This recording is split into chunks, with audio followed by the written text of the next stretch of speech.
Okay, Johnny, do you want to start off and we'll see if we can get hold of Jeremy? Okie dokie. Yeah, no problem. Graham, just a word on the championship last night. I bet you're glad that you're not involved in those kind of final day dramas anymore. Wow, yeah, it was incredible, wasn't it? It just goes to show, people were saying the same to us about, it's done, you've got these points, you've got that, until you get the points, until you're mathematically secure, you've just got to keep going. And unbelievable drama. Of course, I'm really, really happy for my ex-club. It's fantastic that they're in the playoffs, and I wish them well. Yeah, it was quite interesting, wasn't it? They sort of snuck in. Would you love to see them come up? Yeah, absolutely. Yeah, I mean, I had a fantastic year there. Great people, great lads. Wonderful club. So yeah, I'll be rooting for them in the playoffs for sure. This morning announcement that Jensen Weir's joined the club. Confirmation of that. Tell us a little bit about what you see in him and how you see him fitting into things for you. Well, he's a young player. He's got his whole of his future ahead, but he's got a good head on his shoulders. He's got a good character. He's got qualities on the football pitch. So we need to, give him the right environment here, help support him, and hopefully, we can make the most out of the potential that he has. But again, he's a young guy, so we need to help him really. Have you sort of got to a stage where you've formulated how many of the younger players will be involved with you during the break yet? We're getting around that. Yeah, it's quite a complex process, as you can imagine, with a lot of returnees and other guys that have shown some good qualities as well, certainly during this lockdown period. So, yeah, we're there. We need to carry on a little bit more work, but by the time we're back, we'll have everything organised. I mean, imagine that's one of the positives. These under-23s have been helping your first team squad. It's given you a chance to see whether, I don't know, the likes of maybe Taylor Richards and people like that, maybe could they force their way into the reckoning? Yeah, all four of them have done well with us. Taylor, Alex, Teddy and Hayden have all done well. And then obviously we've got some young guys in the group already. So Tariq and Stephen Alzati, Aaron Connolly, Alexis McAllister's, young. So we've got some, it's a young squad. We need to make sure we get the balance right. We've got some guys returning as well that have had some, good loan spells. So it's all about the balance and getting that correct. And then, like I said, we'll work with the players and help them improve. Okay, if you could just one more, Johnny, and then we'll see if we can get Jeremy back. Yeah, just on Burnley, really, Graham. Just what do you make of them? And we always talk about their resilience, but what about their qualities as well? Yeah, they have both, I would say. They have both. And Sean Dyche did an amazing job. That all the guys at Burnley have been fantastic in terms of the points that they've got this season, the way they play football. Like I said before, when we played them earlier, probably a little bit disrespectful at times. They get a bit of negative comment, but I see what they do. They do it well. They can mix the game up. They're effective. They play with good football. They can press high. They can defend the goal. So they're an experienced Premier League team. They've got an amazing points tally, and full respect for them. Thanks, and thanks for bearing with us across the season in these pre-match interviews. It's been a long one, I know, but it's much appreciated. Oh, no problem. Thank you. Thanks, Johnny. Jeremy, are you there? We can't hear you, Jeremy, which is not necessarily a bad thing. Only joking. Looks like Oh, yeah. Can you hear us now? Oh, damn. Yeah, we can. Yeah, sorry, my computer audio was playing up. Oh. How you doing, Graham? You okay? I'm good, thanks. I'm only messing. Good stuff. So, Graham, 38 points. If you win it, Burnley, it's 41. That's a Brighton Premier League record. How good does that sound? Well, it's nice that the main focus was, of course, to maintain our status in the Premier League. We've got 3 points to play for against a tough opponent, but we'll be going there to try and finish the season off in a good way, which would be 3 points. But yeah, like I said before, it's a tough game up there. But delighted to be in the Premier League next year, and we can carry on building. How much progress do you feel has been made this season, Graham? Last year, Brighton finished with 36 points. How much progress do you feel the club's made under you? Well, it's not about necessarily comparing to last year. I can't really comment too much on that. It's about understanding that we're in a transition. We're changing from one manager to another, maybe a different way of working to another, a different thought process, etc., etc. So whenever you do that in the Premier League, you know that you've got to do it at the right time, the right way, get people with you, etc. Because otherwise, you know, the competition's so fierce, it can go wrong. And I think we've seen that over the years. So we've made a start, I would say, and we know a lot more about each other, obviously, than when we first came. And I think we'll be better for the process. We're better for the time we spent together, and we're looking forward to finishing the season on Sunday, having some well-earned rest and to recharge the brain a bit, and then be ready again. What were the key moments, Graham, do you think, which were crucial in ensuring your survival, the key matches? Well, I think you'd have to say the Arsenal game was the key one. Coming back from the lockdown, which was a incredibly tough period for lots of reasons, to win the game in the manner we did, I think was probably going to go down a real special Amex moment, last minute, against a really good team that have proven that. I think that was a big game. And then I think the Norwich game, in terms of when you see the opposition either side of that game, Manchester United and then Man City and Liverpool, to get 3 points was really important. So I'd say those, in terms of moments, but I think to do what we've done, I think you have to be good over a period of time. And I think we have been, in terms of the lockdown and then how we've approached things from there, the professionalism of the group, the togetherness of the group. And we only didn't take points against the three probably best teams in the division. So that tells you something about the resilience of the group and the quality of the group. Is there any interest in signing Ainsley MaitlandNiles from Arsenal, as some of the reports suggest today? Jeremy, I don't speak about anybody that's not a Brighton player. So nice try. It's the last one, so I've got to give you that for effort. Can I ask you about Johan Batch as well? He scored one of my favourite goals of the Brighton season on New Year's Day. Obviously, you remember it, but he's hardly played. Only 3 starts and 6 sub-appearances. What would you say about his future right now? Well, he'll be frustrated, of course, because he wants to play, and I understand that. He's been great around the club, great with me. He gives his best all the time, but he's like any footballer; they want to play more. So it's something we have to think about over the break and do what's right for him, what's right for the club.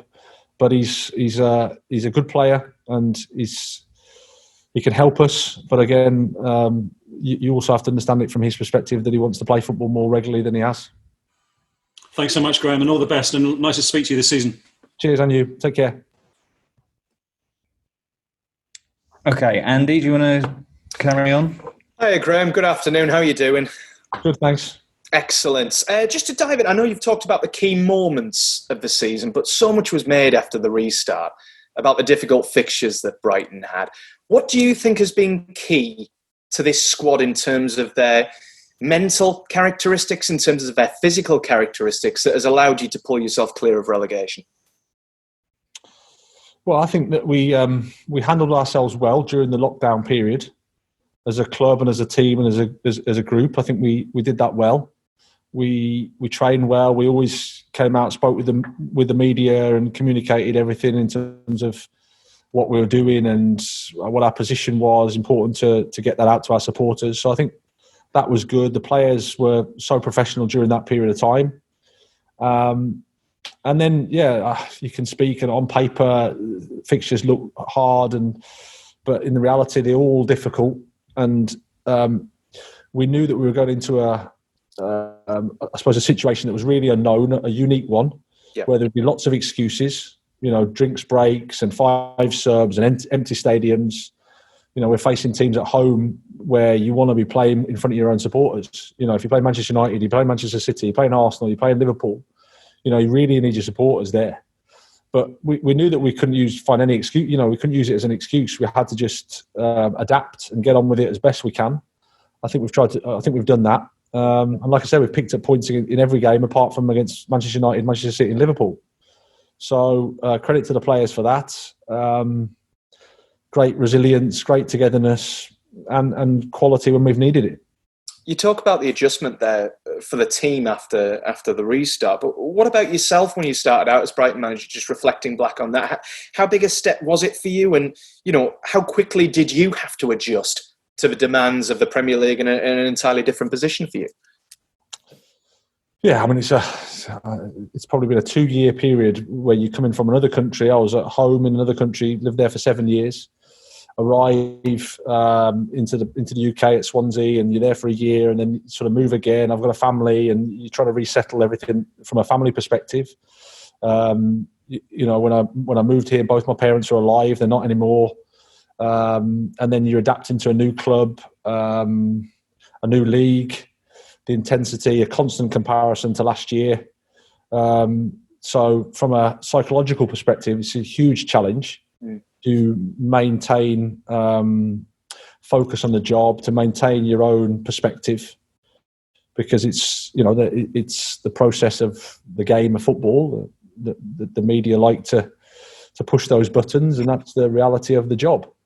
So, it's you go into it with your eyes open, and you have to do your best. And I'd like to think that I've done that, and I've tried my best. Of course, I've made mistakes, and in hindsight, you can do things differently, but that's the learning process. That's the coaching process. That's how you improve. So the challenge now is to, like I said, try and finish the season off and then have a nice holiday, because I think I need one of those. And then we'll be ready again. Just a couple of final ones. Interesting that you said there, you clearly have learned a lot about yourself as a person, as a manager this season. And I think I read earlier on this season, you said managing in the Premier League takes you to the edge of your capacity. Almost. What have you learnt about yourself as a person and as a manager, especially in the last few months, which have been extremely trying for yourself? Yeah, I suppose that you're stronger than you think, that you're more resilient than you think. You always think, imagine if that happened, and then it does, and then you actually can deal with it. Just like anything, there's huge tests in terms of we didn't win a game of football for 6 months. And I think if you'd have said that to me a year ago, I was like, well, that would be hard for me to deal with, because you're getting the constant questions, you're getting the constant, and there's the doubt, and there's the questioning, and there's the analysis, and there's the torture that you go through to find the answers. Because, as much as supporters we want to win as well. It's our lives as well. We've got families, and we want to have a nice life, and winning football matches helps that process. But the reality of it is, we didn't. Like I said, through the time you compared to somebody else, which is unfair, because I'm just me. I don't want to be better or worse than anybody else. I just want to be as good as I can be. But you understand how the questions are, and you want to be respectful to the person that was here before, and you want to try to, keep things on an even keel. I suppose how you deal with the disappointment is part of the challenge of life, I think. Just, I'm going to ask you one on Burnley in a second, but just very, very quickly, you kind of half touched upon this before. With survival now secured, obviously, this season, what is your vision for this club going forward? Because it seems to have laid a pretty strong foundation for Brighton going forward, surviving this season. Well, we hope so. I mean, we've introduced some young players into the team. There's a lot of players that are making their first year in the Premier League. So again, you hope that they're going to be better for that experience, more able to deal with it, just like ourselves as coaches. So we hope that that's going to be positive for us going forward. And then we're like I said, looking forward to probably a little bit of a break, a bit of a shutdown time, and then we need to be ready again. That's where it is. And just finally on Burnley, I know you've spoken about the excellent job that Sean Dyche has done once again at Turf Moor. How do you see it going on Sunday? And what is going to be your kind of final message to the players this season as they go out with the pressure of relegation obviously off their shoulders? Well, we know it's going to be a very tough game, because you only have to look at Burnley's points. You only have to look at what they've achieved post-lockdown over the last few years. It's an amazing job there Sean's done, and I have the utmost respect for him and for what they've achieved. And every Premier League game for us, if you look at the history of Brighton, it's not like we're I think this is a record time that we've been in the Premier League. So every year for us is every game is a gift. Every game is a chance for us to learn and to improve and to carry on that process of continually trying to establish ourselves in the Premier League. Because you only have to look at who's below us. There's no divine right to be in the Premier League. There's no, you can start off, and I think Watford were in the FA Cup final and maybe top half last year, and now they find themselves in the bottom three. If you have a bad season or things don't go your way, you can be in real trouble in this league because the quality of the opposition is so high. We have to maintain that humility, I think, and then try to improve, and that's all we can do. Just on any injuries, what's the team news ahead of Sunday grand final?